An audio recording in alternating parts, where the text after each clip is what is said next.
Welcome to Ms. World Traveler. It's been a while since we've been to Quito, Ecuador, so let's revisit some of the lovely shops and people we met along the way.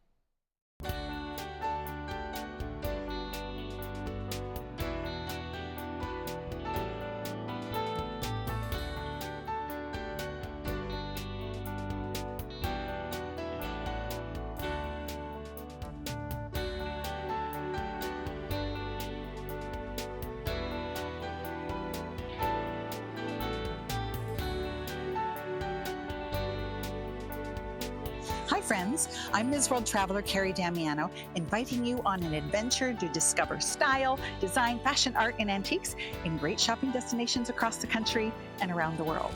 Come with me.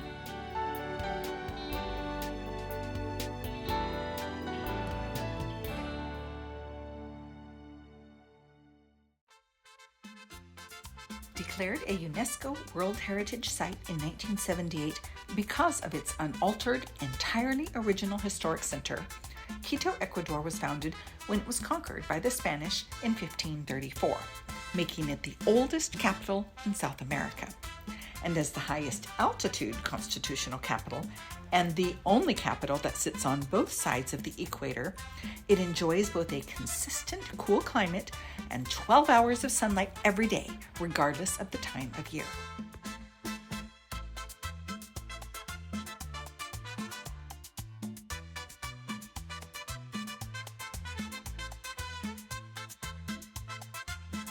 Before we popped into our first shop, we had a look around Plaza Grande, the heart of the historic center where there was always something happening.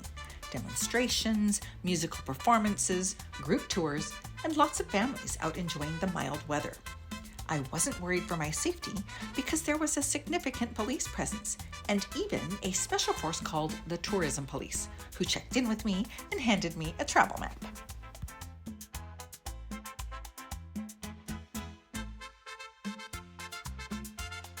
Then we headed a few blocks from Plaza Grande, where Sombreros Lopez have been hand-making hats with the same tools and techniques their great-grandfather began with when he opened the store in 1920.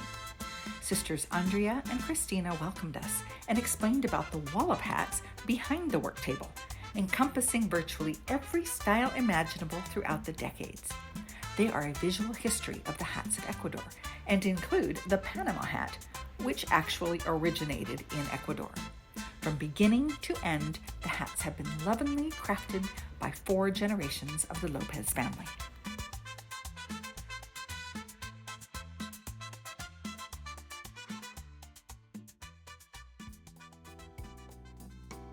At just under 100,000 square miles, Ecuador is home to 4 clear-cut geographical regions, each with its own traditional folk art, which is why, as we moved on to Nucanchi Shop, there were so many distinct approaches to telling stories through their art.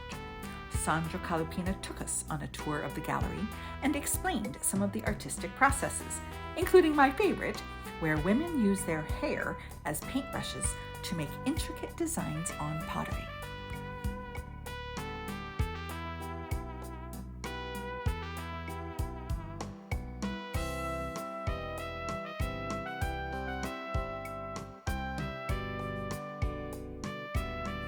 There was certainly no shortage of local handicrafts, and our next stop was to the Mercado Artesanal La Mariscal, which had a different feel than the typical local market because there were no fruits or vegetables, and the target audience was tourists.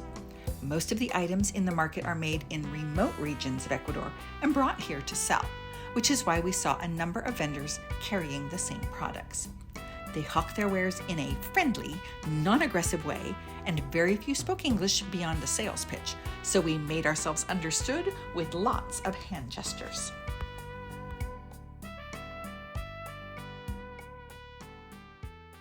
And after all that shopping, it was time for the time-honored tradition of standing at the middle of the earth, with 1 foot in the southern hemisphere and 1 foot in the northern. Located about 20 kilometers outside Quito, the center of the world takes an hour or more to reach and has 2 different attractions to be explored at the equator. The first is Mitad del Mundo, a tourist town built in the 1970s on the original site, which was discovered and mapped out by a French expedition team in 1736. Even though those early geographers were about 250 meters off the mark, it was an extraordinary feat at the time.